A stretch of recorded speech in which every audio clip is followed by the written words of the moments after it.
ECDC On Air, the podcast of the European Centre for Disease Prevention and Control. Keeping up to date with European epidemiology.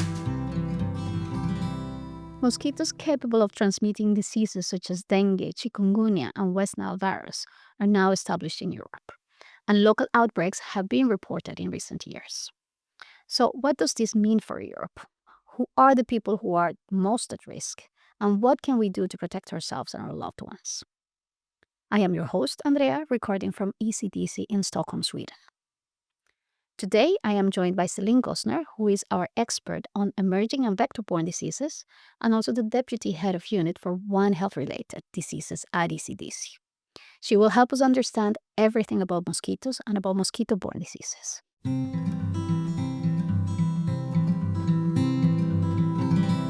Welcome to ECDC On Air, Céline. Thank you for being here with us today. Hello, Andrea. Thank you for having me today. Let's start with the basics. What do we mean when we talk about mosquito-borne diseases? So when we talk about mosquito-borne disease, we actually mean diseases that are acquired following the bite of an infected female mosquito. So the mosquito acts as what we call a vector. So it can pick up a pathogen that can be a virus or a parasite when it feeds on an infected person or an animal, and then it might pass on this pathogen to someone else or to another animal. And that's what we call the mosquito-borne diseases. And what are the main mosquito-borne diseases that people in Europe should be aware of today? Europe is very large and diverse. So mosquito-borne diseases that are relevant for one country might not be relevant for another country. But if we look at the European perspective, I think we can cite three main mosquito-borne diseases of relevance: dengue, Chikungunya virus disease, in short, it's chikungunya, and West Nile virus infection. And I selected these diseases because we are seeing a shift in their epidemiology with an increasing number of people that may become at risk of infection. We often hear these three diseases together: chikungunya, West Nile virus, and dengue. But I guess there are differences between them, right? Can you explain a little bit what those differences might be? So first of all, these three diseases are caused by three different viruses: dengue virus, chikungunya virus, and West Nile virus, so that it's rather easy. They also have different symptoms. So for example, dengue, most of the people that are infected actually remain asymptomatic. But for the people that will present symptoms, they may have fever, headache, muscle ache, joint pain. And in some cases, they may even have severe dengue, which may involve serious bleeding, shock, organ failure, and sometimes it can lead to death. Then we have chikungunya, that is especially known for its intense joint pain and the rash, which can sometimes last for weeks or even months. Chikungunya comes from the Makonde language, which is spoken in parts of East Africa, and it's commonly translated as to become contorted. So it refers to the bent or the stooped posture that people may develop because of the intense joint pain. And then we have West Nile virus infection. Like for dengue, most of the people that are infected actually remain asymptomatic. But the people that will present symptoms often have fever, fatigue, and a small proportion may develop neurological complications such as meningitis or encephalitis. These three diseases are also transmitted by different mosquito species, which is very important for understanding where and when the transmission can occur. So dengue and chikungunya are transmitted by mosquitoes of the Aedes genus, and West Nile virus is transmitted by mosquitoes of the Culex genus. That's quite interesting also, because besides the difference in symptoms and the differences in the virus that cause the diseases, you also talk about two different mosquitoes. Can you walk us through the differences between the mosquitoes themselves? In Europe, we have actually two types of mosquitoes that are particularly important for public health. First of all, we have the Aedes albopictus, which you probably know under the name Asian tiger mosquito. And we have the Culex pipiens complex. So let's start with Aedes albopictus. So it commonly bites people and can transmit dengue and chikungunya viruses. It carries very well its name because Aedes comes from ancient Greek and it means unpleasant or ugly. And albopictus comes from the classical Latin and it means white painted. And it refers to the mosquito distinctive white marking that it has on the body. So this mosquito is an invasive mosquito. It means that it's not native of Europe, and it was first detected in Europe in Albania in 1979, and it has since spread to many other countries. Originally, it comes from Southeast Asia, and it reached Europe mainly through human activities, and especially the movement and the trade of used tires and ornamental plants. For example, the lucky bamboo. It is now present in 16 European countries, and it's expected to continue its journey northward. That's for the Asian tiger mosquito, which is the one that transmits dengue and chikungunya. But you also say that there's another type of mosquito for West Nile virus. That's the Culex pipiens, right? Yes, it's a Culex pipiens complex, which is actually composed of the Culex pipiens, Culex molestus, and the hybrid form. And these are indeed the main mosquitoes involved in the West Nile virus transmission. These mosquitoes are native of Europe and they have widely spread. So they are present in almost all the European countries. And they often feed on birds, but they can also feed on mammals, including humans and horses. So it's important because the birds are the main source or the main reservoir of West Nile virus in the nature. So the mosquito can pick up the virus from an infected bird and then pass it on to another bird. And in some cases, mosquitoes can also pass it on to people or to other mammals like horses. So West Nile is really a fascinating disease. With all these things in mind, what is the current situation in Europe? Are we seeing more mosquitoes? Are we seeing more people being infected? Or are we seeing both? So to answer this question, I think it's important first to understand some concepts. So let's start with dengue and chikungunya. Most of the cases are imported or what we call travel related, and we have very few secondary transmission when the environmental conditions are suitable for the virus transmission. So let's take myself as an example. So I grew up in the south of France. So let's say that currently I'm living in the south of France where Aedes albopictus is present. It's the summer holidays and I'm going to Thailand for a couple of weeks. While I'm there, I'm bitten by an infected mosquito that transmits the dengue virus to me. Few days later, I come back home. I feel tired, I have headache, but I think it's due actually to the jet lag, so I decided to ignore it. I go out anyway with my friends, I see a football game, and I get again bitten by a mosquito. So without knowing it, I have the dengue virus in my blood, and I infect the mosquito that just bit me. Few days later, the same mosquito will feed on someone in the neighborhood and infect this person. Let's say that it's my neighbor. Now I feel really unwell. I see my doctor, samples are taken, and I'm diagnosed with dengue. We have now 2 cases in Europe. Myself, I'm the imported case or the travel-related case, and my neighbor, who is a locally acquired case. He didn't travel, he didn't go to Thailand or anywhere else where the virus is circulating, so he's a locally acquired case. Sometimes we refer to it as an autochthonous case. So with this in mind, it's easy to understand that when there are large outbreaks of dengue or chikungunya globally, or in places where there are many, many travelers, we have more chance to have a high number of travel-related cases, like me, for instance, and therefore more chance to see local outbreak or local transmission within Europe. A good example is last year, so in 2025, there was a huge outbreak of chikungunya, particularly in the Indian Ocean. We have seen an enormous number of imported cases, with over 4,000 cases imported to Europe, primarily to France, because one big hotspot of the transmission was in Réunion Island, which is a French outermost region. As a result, we saw over 1,000 locally acquired cases in Europe. So this demonstrates the high interconnection between what we see globally and what actually happened in Europe. it is really interesting to understand how travel and local cases are linked. So tell us, are there more mosquitoes? Are there more cases? What's happening? What we see is that Aedes albopictus has spread in an area where it was not present before.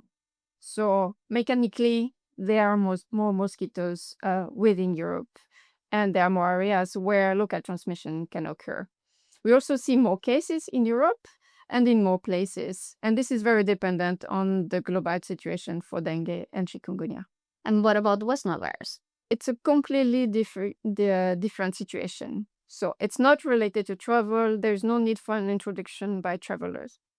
West Nile virus is endemic to Europe, meaning that the virus is already present and circulate in the bird population within Europe. And the number varies enormously from one year to the other. In 2018, we had a record year with over 1,500 locally acquired cases and over 160 deaths. In 2024, we didn't see such a high number of cases, but we saw a very high number of countries that were affected, with 19 European countries. So let me anticipate your question. We actually don't know why some years we see high number of cases and other years are more calm. But we think that it's because of different environmental conditions, weather, mosquito abundance, density of a population, virus circulation in the bird, and potentially also ecological conditions that make more interaction between birds, human, mosquitoes, etc. And this is also why it's so difficult to do modeling and predictive early warning system for West Nile virus infection in Europe. So we have kind of these two sides of the story. We have the travel-associated cases and we have the locally acquired cases, right? What happens when a locally acquired case is identified? When a locally acquired case is detected, the public health authority initiates an investigation. So they are going to look at where the person was infected, whether there are more cases around, and confirm the mosquito presence. And in parallel or soon after, the public health authorities will initiate control measure in the affected area. So a control measure would include mosquito control. So they can apply, for instance, adulticide. So there are chemical products that they will spray to reduce rapidly the population of adult mosquitoes. And they will also work to removing breeding sites from mosquito. And then they will also inform people living nearby on how to protect themselves against mosquito bite. And the aim is really to act quickly to limit the local transmission. Who is actually at risk of mosquito-borne diseases?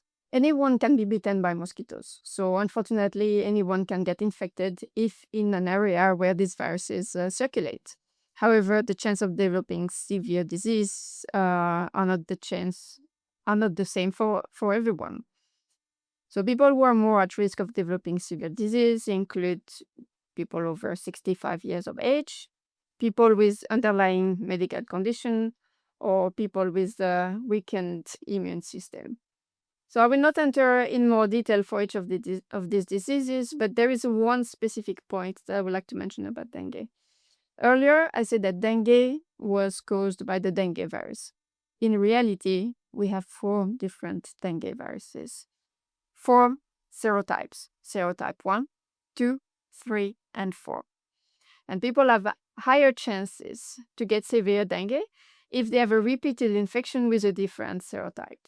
Let's go back to my example.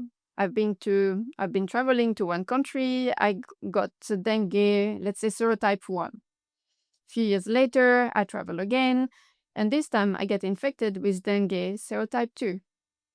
Because of the previous infection with a different serotype, I have a higher viral load, and as a result, I have more chances to get severe disease. And this actually explains why the development of the dengue vaccine is so complicated. But whether it is a severe dengue case or a difficult case of chikungunya or West Nile virus, when should people seek medical care? The difficulty with these diseases is that the symptoms are not specific. So having fever, headache can be many things. And actually, it's more likely that it will be anything else but dengue, chikungunya, or West Nile virus infection. But generally, we can say that people should seek medical advice if they develop persistent or high fever, rash, severe headache, muscle or joint pains that they cannot explain by another condition. And it's very important to put this into perspective. Have you traveled in an area where this virus circulates? Are you living in an area where there is an outbreak, etc.? But when you see the doctor, mention any recent travel history, if any. And what are the most effective actions that people can take to protect themselves and their families from mosquito-borne diseases? So in theory, one mosquito bite could be sufficient to get infected. So it is very important to be consistent in the application of the measure. And there are some very simple measures that everyone can take. So first of all, use mosquito repellent on the exposed skin. There are plenty of different products with different active substance in it. The best is to use them following the instruction on the label. And then you can consider wearing long sleeve shirts and trousers. And you will think that I'm completely crazy because when it's 30, 35 or 40 degrees, nobody wants to wear a long sleeve t-shirt or trousers. So an option would be to wear loose fit clothing, maybe in linen, because this is a good way to prevent mosquito bites.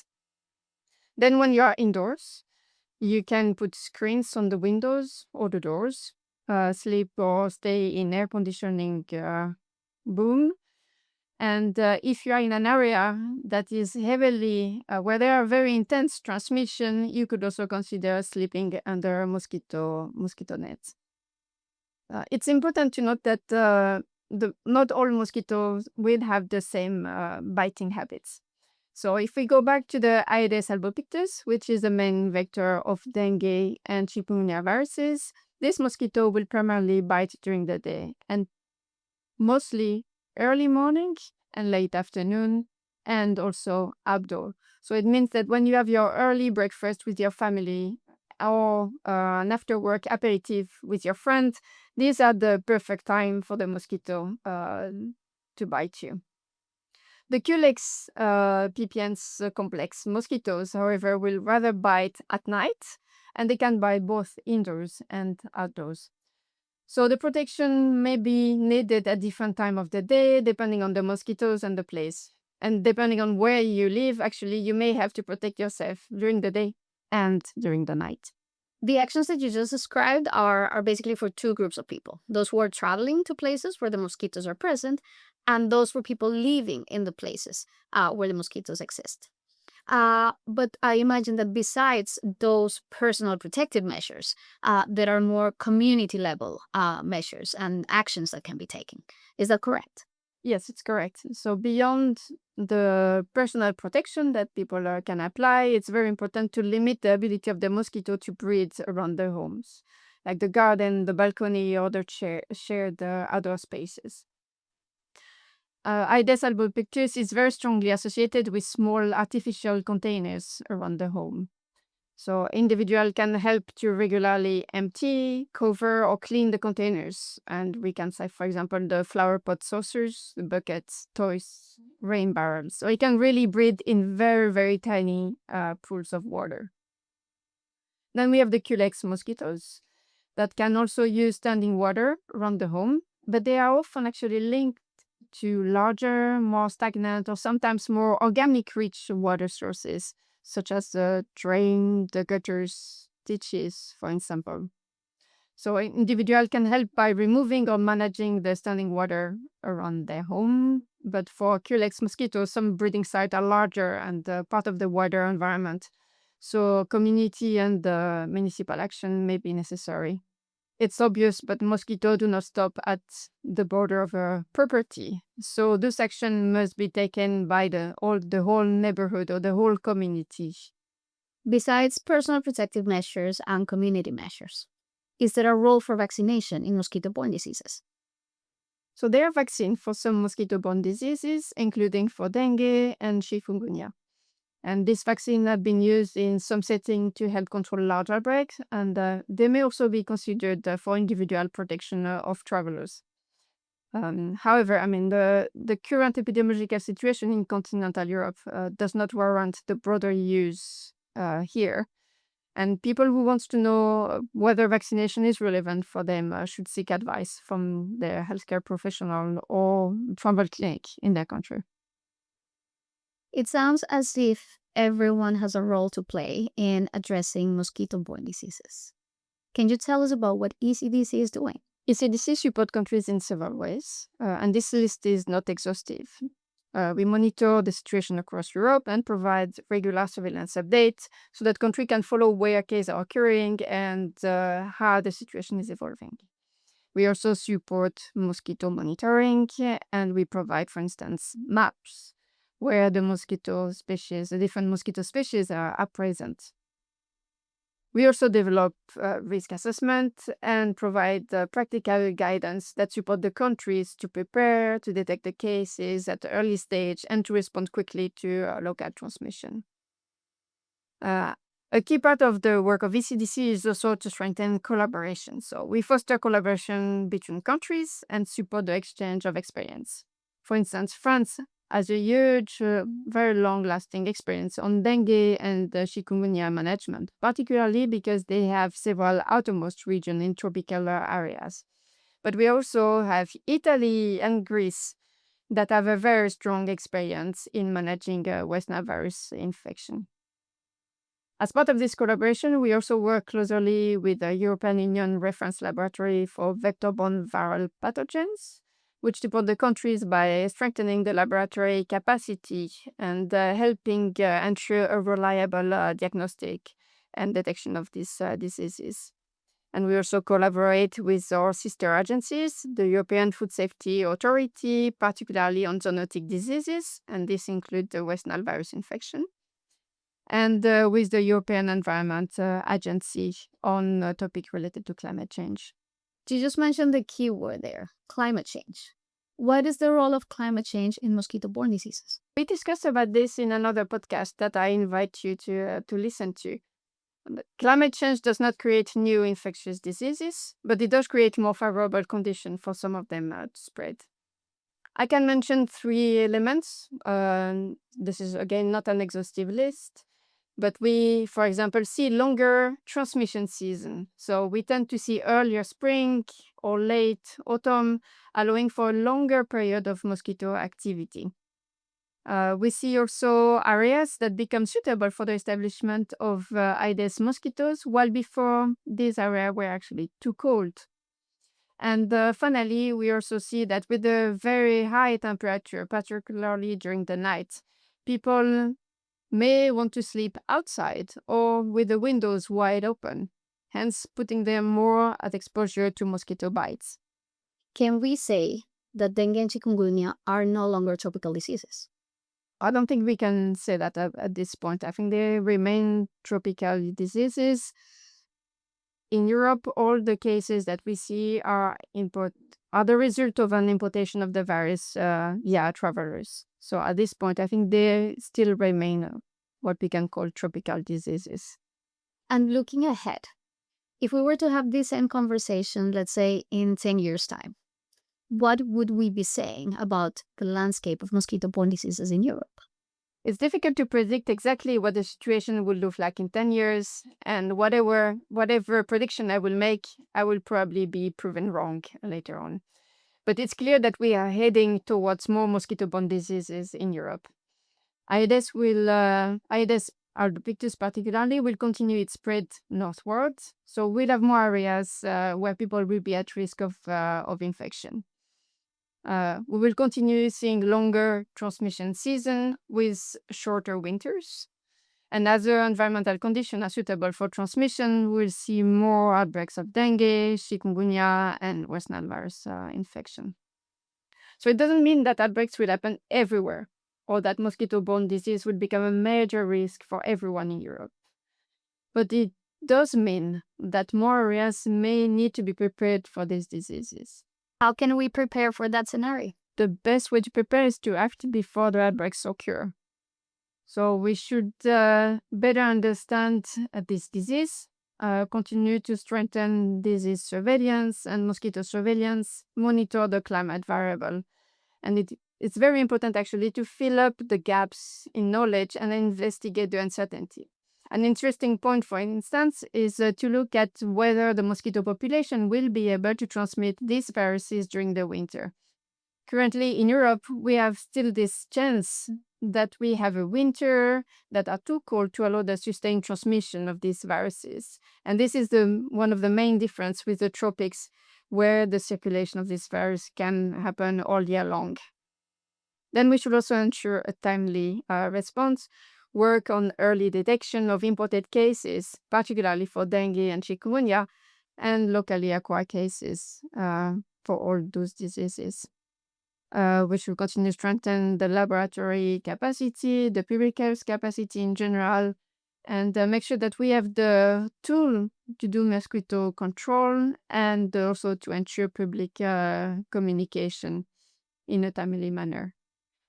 It's inevitable that we will see more and more of this disease and potentially new emerging diseases. So the message I would like to convey, it's not an alarm, but it's a need for preparedness. So if we all take action at the European level, we can reduce the impact of mosquito-borne diseases in the future. Great, Céline. Thank you very much for all this information and for everything that you explained today. Thanks for being here. And until next time. Thank you, Andrea.